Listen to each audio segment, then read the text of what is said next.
Hello gamers, and welcome back to another episode on the Ignitor SMP server. My name is Dark John, and I am back from holiday. Yes, as mentioned last time, we went away for a little bit of a break, had a couple of weeks away out of the country, had a fantastic time. Thank you for asking. And yeah, we're back on the server, and we're going to start getting down to today's activities. Now, last episode, we built ourselves this incredible thing we were just standing on. All of this infrastructure around here, the pathways, the entrance up and in, which needs a future bigger door than just this, but this will get us in and out of the mountain via a huge door onto this walkway, and there's more to do on that this episode. And we also installed ourselves a rather funky super smelter out the back here that connects, it's all completely automated, connects directly to our fuel production facility down here via the kelp farms, which automatically fills this thing on demand as needed. And this thing does like a stack every 20 something seconds. It's fast. It's really, really great. And I'm sure we're going to be putting it to great use very soon. In between episodes, I also did a little bit of off-camera work. So as you can see across the back here, the entire thing is coated in coal. I still need to do this bit of the ceiling, but you can only see it from down here currently. I will get that done. But the idea being, like from back here, let me turn off gamma. There we go. You can see it's totally black and dark in there, which is exactly what we want. We want this nice, moody lit environment. Even with gamma on, you know, it still looks really kind of cool over there. And today, yes, we are going to do a little bit more work. Oi! What do you think you're doing? Where were we? Yes. So this episode, we're going to extend a little bit more of the entranceway over there, and we're also going to get around to doing what we didn't do last episode, combining the outputs of these two buildings behind us. So this beautiful tall building here is our creeper farm. It is automatically shulker loading gunpowder in the basement of that building. This one here is sugarcane, and this is automatically loading sugarcane into shulkers at the bottom of this basement. And the plan was to put another building right next door, something more modest. It doesn't need to be big, but it's going to combine the output of these two, the gunpowder, the paper that we get from the sugarcane, and that in turn is going to make us rockets. We're going to make ourselves a personal automated supply of rockets on demand, so we don't need to buy them anymore. So that's the plan for today. As always, whenever you go away on a server, you need to check in on your shops. Now, before we went away, I did restock everything just to make sure that our fellow server mates had all the materials they needed, but I also, not long before I went away, upped a lot of the prices as well, so I'm hoping we don't have too much restocking to do. Ooh, not too shabby. That's quite a bit of oak. Okay. Alright, 2 stacks and 1 diamond from the wood. Pretty healthy. Beacons, 2 individual beacons sold, another 10. And over here in the main shopping district area, we have the light shop. Some lanterns, ooh, redstone lamps sold. Glow lichen, really? Okay. Total of 2 stacks and 19. I think we can get away without restocking for the time being too. Everything seems to be relatively in stock still. That gives us 16 extra blocks and change, which we can put into the supplies there. Neatly up to 3 stacks of blocks. That's handy because we're going to be needing some of those for some of the builds today. So to build everything we're wanting to build, we needed to go mining, and we've just been down into the depths underneath the base and done a lot of clearing out. Heading up back to the surface now, but in our inventory we have 1, 2, 3, nearly 4 shulker boxes of tuff and some extra goodies and things that we picked up along the way. And this is going to really help us get this next phase of building complete. And having brought all those materials back to base, these shulkers behind me represent everything we're going to need for this next build. And yes, we did use nearly all of that tuff in order to get all these materials, because we're going to need a lot of it. If you haven't noticed, we like tuff. It's really good. And it is the foundation of the civilization we're building here. So we're going to gather up these materials and get in position to jump straight into a build time lapse.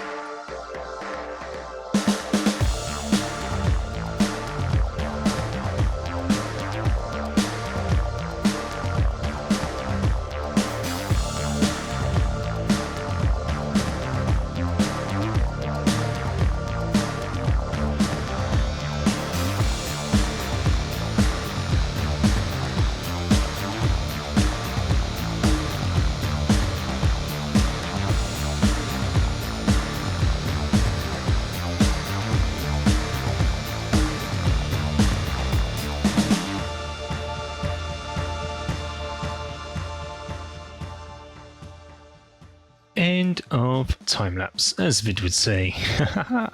What an epic one. Look at this. Look what we have done. So just above my ears here is where we were previously, and everything else above that has just been put in place.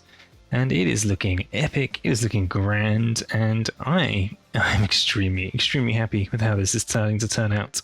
Ignore this for a minute, we'll come back to that momentarily, but we're going to head on up here, and I've continued with the coal and the placing of the coal blocks in order to black out parts of the mountain we don't want really visible right now. I also did the same under here. We said earlier on, oh dear. We said earlier on that the ceiling needed coating, and it's been coated, so it's nice and dark and black in there. And we are going to remove a lot of this, but it's going to be some time, I think, until we get there. So in the meantime, it's all been painted black.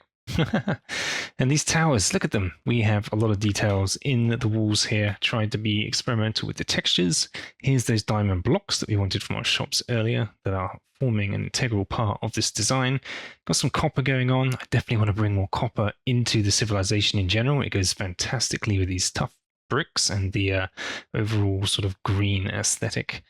And this is all navigatable from down here as well. As usual, I like to make sure that all of my builds are walkable, navigatable, and in both of these towers we have water elevators get us up to this first main level, and there's also stairs inside here on both sides of the tower that get us up to the next level, and then the next level. Nice. And of course to the final level. So the whole thing is walkable, lit up. He's getting to the towers at the very top. We still need to do some detailing and stuff, and we need to, when we get the roof on here, we're going to marry up the background of this thing with the rest of the mountain. But yeah, I'm super happy with this, and look how far down everything is. It's so far away. There's a lot of blocks from top to bottom, and yeah, it's starting to get in at the scope, size, scale of the civilization that we're putting in place inside this mountain. Couldn't be happier. Lots more detailing to do, I am sure, as we continue to progress and add more buildings, but love it. So, what are these guys about? We've got a whole bunch of llamas here. If you didn't know, it was my birthday very recently, and when it's your birthday on Ignitor, the Igniters tend to like to play a little bit of a prank. So what have we got here? Obviously this is Dippy, because it's llama based, and oh, H-A, let me guess, P-P-Y. Happy birthday from the llamas. Sorry, we're so bad at spelling. I'm guessing this says birthday, but they're all spread out. B-I-B-I-R-T-H-H,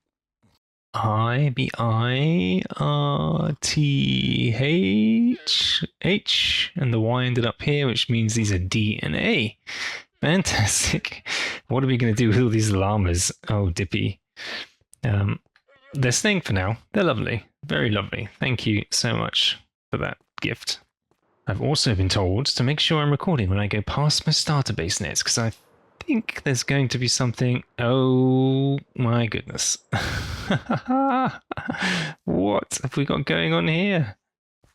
This this is the work of Neatfreeze and Jay, I believe. They just opened a goat horn shop, or in the process of opening one, and yeah, I'm guessing that's where these guys came from. Diamond ore blocks as well, suspending these guys in place. That's very cute. And a lovely, I guess these are the presents, the diamonds, so thank you for those. And yeah, I kind of feel like I have to leave these guys in place for some time, because it's hilarious. It's kind of cute. And I don't come back here very often, but they were trying to do this when I was working on that big old time lapse over there. So in order to maintain secrecy, yeah, they put it over here. Anyone inside? Yes, of course. Oh wow, there's even more. Okay. Thank you, Neatfreeze and Jay and Dippy. That was a lovely birthday surprise. Also, in our fan Discord, which you can find the link to in the description below, we had some very lovely fan artwork done by members of the community for the birthdays. Not just mine, Vid's birthday was the same week. And yeah, you'll find a whole load of other stuff there. So go click the link below and join our Discord. Alright, now we've done the big architectural part of the episode and the mega time lapse. We're going to move on to the final thing we want to do today, which is what we mentioned at the beginning, combining the outputs of a gunpowder sugarcane farm to make a rocket factory right here. I think what we're going to do this time, instead of just explaining what I'm going to do and then time-lapsing it, I think we're going to do a little bit of a redstoning with Dark John segment. So we're going to figure this out together bit by bit. I'll edit it together to get out all the boring bits, but it's going to be a lot more fly-by-wire. And you can see the workings out behind what I'm doing, and yeah, then we'll put a little build around it to finish up. So to start off, we're going to need a bit of a hole dug. As usual, I like to put a lot of my stuff underground, and just over here is the output from the creeper farm, and then here is the output from sugarcane farm. Both of those outputs are shulker loaded. So I guess we're going to want to punch a hole down to about this level. Okay, here we go. We got a hole. It is dug in the ground, and we just come down to the same level here as the bottom of the sugarcane farm, because we can take the output of this chest right here and funnel it up to exactly where we're going to need it. So I'm going to grab my redstone box, and we're going to go take a look at something we've already built for inspiration. So over here, this is bulk storage, and around the back of bulk storage right here is this guy. This is a shulker crafter. Now, I did a dedicated tutorial video on this because I built one myself, and then ep15 built one on Hermitcraft. And yeah, it was a way more efficient design, and I made a tutorial for how to put it together and put it in my world here. So what does this do? Simply you put the logs in here, shulkers of logs, mind you. We actually need to top that up. And on this side, you put in shulkers of shulker shells.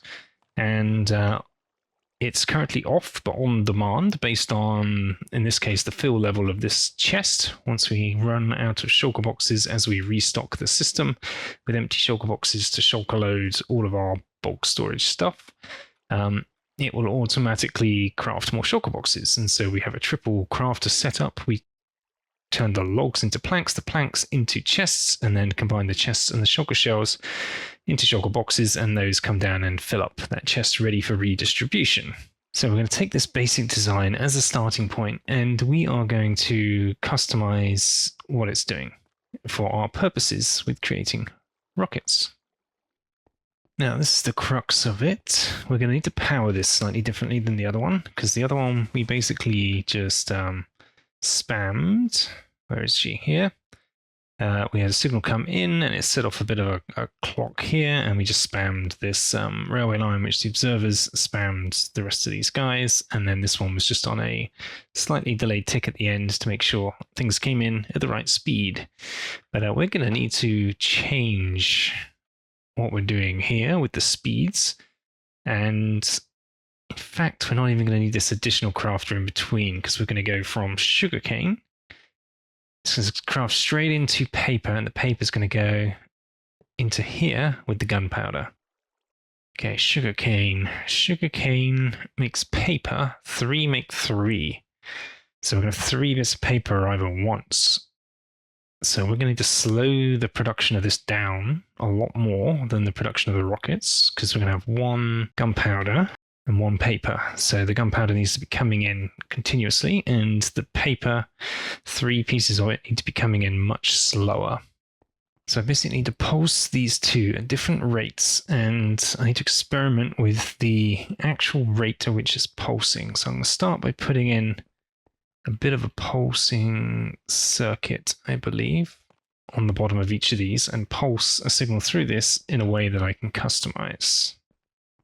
Okay, and this little circular circuit is how I tend to like to do pulsing circuits. So we're going to find this piston, which will lift this blocker up, and it'll get detected and have the initial pulse to set it off, and then the pulse will just travel around and around and around as long as this block is in place, and we can retract it again.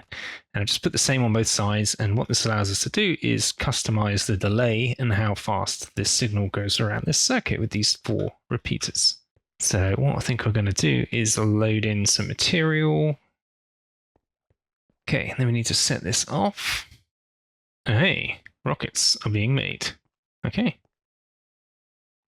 Now we need to look at these numbers. is this going to work out? Because if this isn't perfect, what's going to happen is this is going to craft... What's happening to these numbers? This number's going up, the paper's going up. And that means this is going to start backing up. Once this gets to 64, it's facing the wrong way. So, yes, as we were saying, waiting for this to stack up to 64. So let's do that, because the paper's getting made faster than the rockets are. There we go. So this should start stacking up in here. What that's going to happen is this is going to stack up, and then eventually, when this thing runs enough, this crafter is going to just be spitting paper all over the place, because this is going to be full up and it's going to have nowhere else to go. So we've got to resolve that. I'm going to twiddle around with these timings. We're going to see if we can get them any longer. This is already at the max, actually. So what I think I'm going to have to do is extend this timer to be bigger, have more steps in it, and therefore slowing it down a little bit. Okay, that took a fair bit of fiddling around to get the timings right, but I think we got it right now. So this is still on the original smaller circuit, and I slowed this down just a tad. And this needed a whole bunch more repeaters to slow this up. This needed speeding up slightly. This one just needed slowing down quite a lot until we got to this many repeaters in a big old circuit. So now if we do this, let's take out these 32 in here. You should see this go down to nothing and top back up to 3 because there's a full stack in here. And if we leave this running for just a little bit, we should see that this doesn't go down, doesn't increment. This never goes below 63. One always gets topped up in this side. And we're never accumulating way more paper than we need. Yep, that seems to be consistent. Made a fair few rockets as a test there. Nice, that seems to be working pretty well. So we've got a circuit now where we can take shulkers of the sugarcane and the gunpowder and reliably make rockets at the right pace, which are going to end up over here somewhere. So next thing we want to do is shulker load these rockets. So let me clear out my inventory and stick a shulker loader on the end of this hopper chain here. All right, the shulker loader is in, and they're going to be dispensed from right here. But this isn't going to be a usual shulker loader in that we're going to have shulkers and shulkers and shulkers of rockets made. We don't want to do that. We want to make these on demand when we need them. And because I have my rockets box, let me grab my ender chest, bring it down here. Here we go. So here's my rocket box. I keep it in my ender chest at all times, full of rockets, as you can see. So what I've done is made a few more of these. Now we have this one here and this one here. So we have 3 of them in total. And what we want to do is when this box is empty, I'm going to put this box back in the system, and that in turn is going to set this whole machine off crafting again. So as you saw there, we've got a observer coming out of this. So if we take this out, the observer goes off. Put it in, the observer goes on. And I think we can take a signal out of here and use that to turn on or off this machine. Flick this guy, basically. This is the on-off switch, so we get rid of this lever here. And instead, we're going to hook this up to this. Okay, so the signal's here. So right now there's something in there. So let's say there's not anything in there anymore. We want this to be off. Oop, I just ticked that into place. Let's put it back there. Okay, so it's currently off. So if we have a spare shulker in here that needs filling, that's turned it on. And if that shulker gets full of fireworks, that should be getting full of fireworks, I would hope. Yep, our crafters are flashing away here. Craft, craft.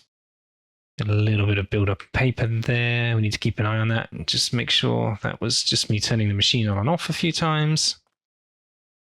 And when it gets, this one gets full, we have one empty one left. The machine will stop.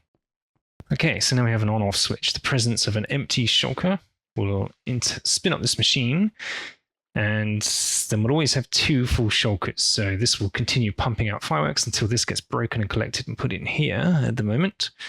And it'll dispense the next one empty. A couple of fireworks will end up in there, and we'll have 1 full shulker and 1 empty sitting here. And then we come along with our empty, put it in here, which kickstarts the whole thing and fills the next one up. And we take away the full one. That seems to work pretty well. Now. We need to get the materials over here on demand as well. So we have output from sugarcane over here. And then over here, we need to get up here to this guy. So we need to get shulker from there. We need to get shulker from here.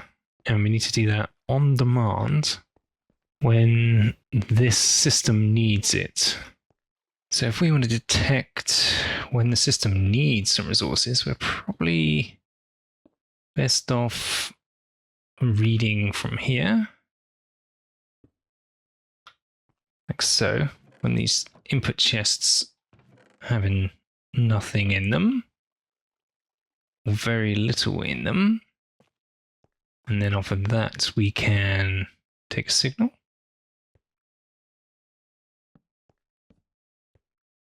And we're going to want to compare this to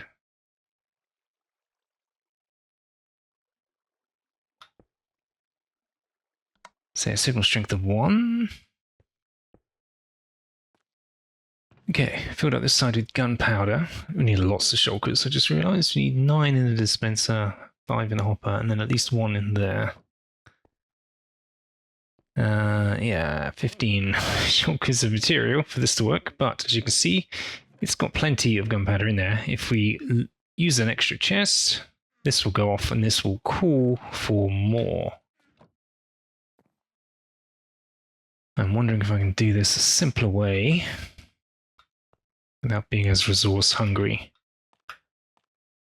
Maybe we can just take a reading directly off of the dispenser there and take out this. Yeah, this is going to work a lot better. I'm going to do it on this side, so whenever we have no items in here, we're going to have a signal that's going to call for more, and whenever we have something in here, it's going to turn that off. 1 item should do it. Yeah, perfect. Okay, let's replicate that on both sides. Okay, that's looking good. Now what I think we need is some rail cart delivery system. So we need to be able to take the signal, send it to a rail cart. That's probably... We could keep the rail carts here. However, I think it's going to be more efficient to keep them up there and send for them.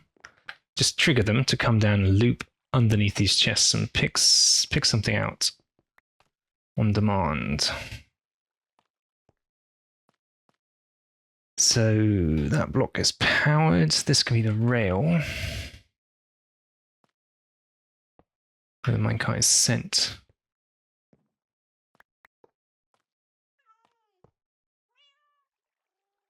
This will do it, right? So the minecart's going to come down, swoop under the corner of this chest, pick up a shulker, and then head back. Minecart with the chest, head on down, and come back. Okay. However, we want to have the return trip go over the top of this. Okay, then we need to get it back to here, and it needs to stop dead on the track, so we're probably better off dropping it from above.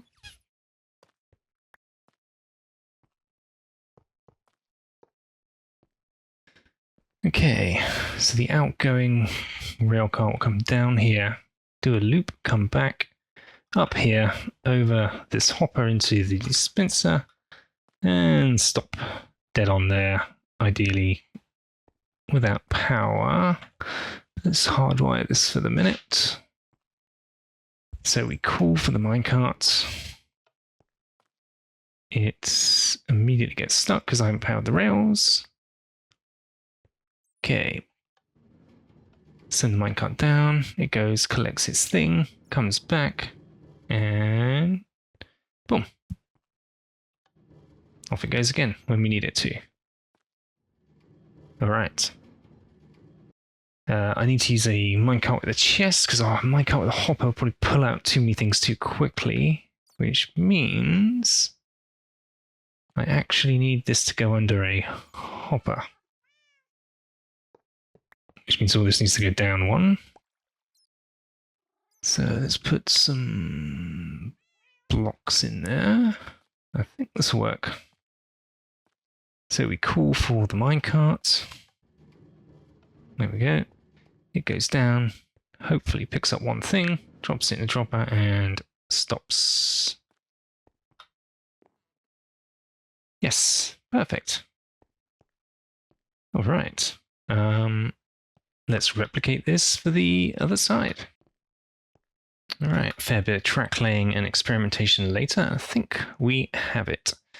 So let's simulate this side, which we haven't tested yet, with falling down, climbing back up, and getting to the dispenser. If we remove shulkers of gunpowder, that should send that guy off. Let's track it all the way over.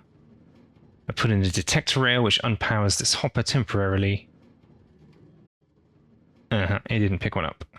Okay.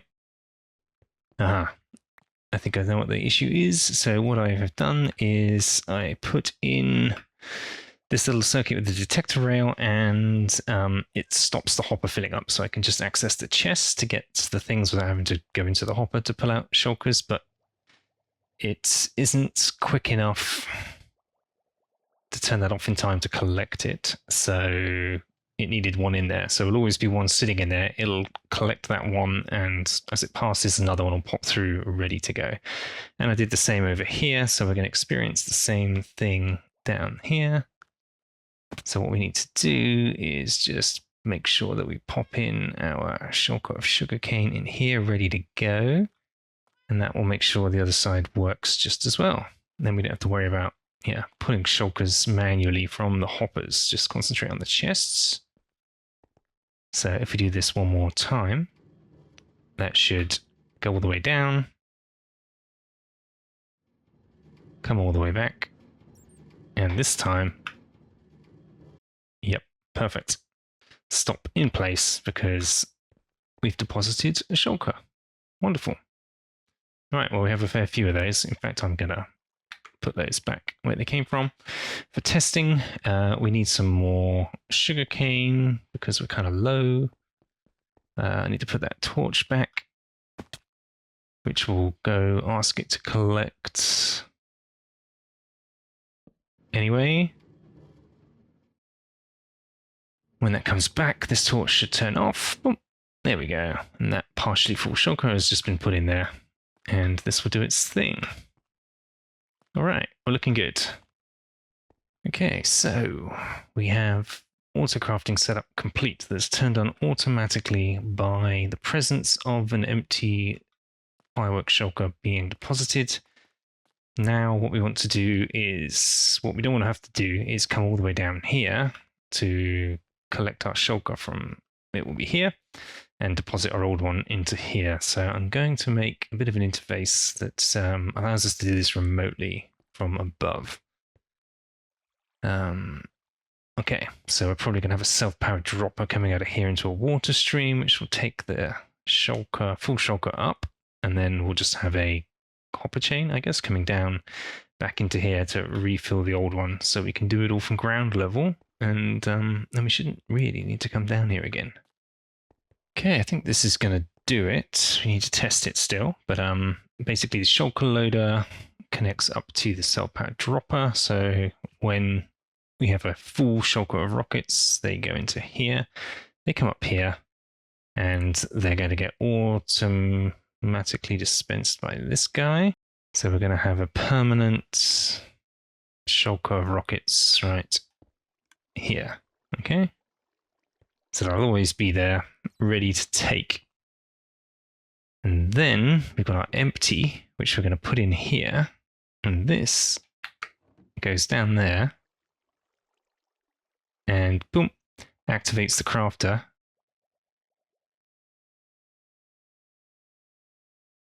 It didn't activate. I lost a bit of redstone. Just a minute. Boom, boom. There we go. So that would activate that. That has turned on the crafter. So these guys are pumping away now, crafting rockets. They're filling up this shulker box here. And when this gets full, it'll get broken. The next one is dispensed, emptying this dispenser, turning off the crafter, and putting a backup shulker full of rockets in this dispenser. So while that does its thing and does the crafting, we're going to go do some decoration, I guess. Got some time to kill while that does its thing. And we can start to put in a little bit of decoration up here. I put in a glass floor. I kind of like the idea of just seeing straight through into all of this a little bit. So I'm going to roll with this and just put something simple together around here that isn't overly complicated. So I think we're about done with this thing. After experimenting with the glass floor, I kind of liked the open look of things. So instead of putting a full-on building, we've made a bit of a ruin. So obviously the rest of these buildings are all built on ruins of the ancient civilization, and different types of buildings have been built on top of them. This one is just kind of left open and dilapidated a little bit. So it's just a bit of a ruin with some other bits and pieces around it. And I quite like it. We can still get up and down via a trapdoor and some ladder down there to get underneath if we need to, but we shouldn't need to. And while I was doing this, I'm pretty sure, really quickly, that shulker box got full, got broken, and was dispatched, and this is no longer on. The whole machine has been turned off, which is great. So there should be another full shulker right there. We don't necessarily need one at this time, but let's just take it anyway for the sake of testing. We break this. Woo! There we go. Yes. Nice. So we get our fresh shulker, and in theory we would have an empty one to deposit, and we would drop it in there, and it would go in and start the system of crafting again and doing its thing. That's it. We have a fully automatic fireworks factory that on demand, whenever we come and get a full shulker, we put an empty shulker in here. That in turn turns on the crafter to start crafting the rockets and automatically puts them into this dispenser ready for the next round. And if this crafter ever runs out of materials, it automatically asks for them, calls for them on demand, and it will go to our creeper farm, grab a shulker of gunpowder, it'll go to our sugarcane farm, grab a shulker of sugarcane, and put it into this auto crafting setup for us. So that's completely automated rocket factory. Absolutely brilliant. All right, so I think that's about all we've got time for this episode. To my favorites out there, if you've gotten to this point in the video, you know who you are. You're one of my favorites, and let me know you're a favorite by writing a message in the comments. Very happy with everything we achieved today. Lovely to have automated rockets up and running, and I basically never have to worry about buying them again. And I am so happy with how this is starting to turn out, and I can't wait to progress things further next episode, when we're probably going to continue working on the base here and figure out what is next. In the meantime, I'm going to figure out what to do with these llamas. Thanks for watching. We'll see you next time. Take care for now. Bye-bye.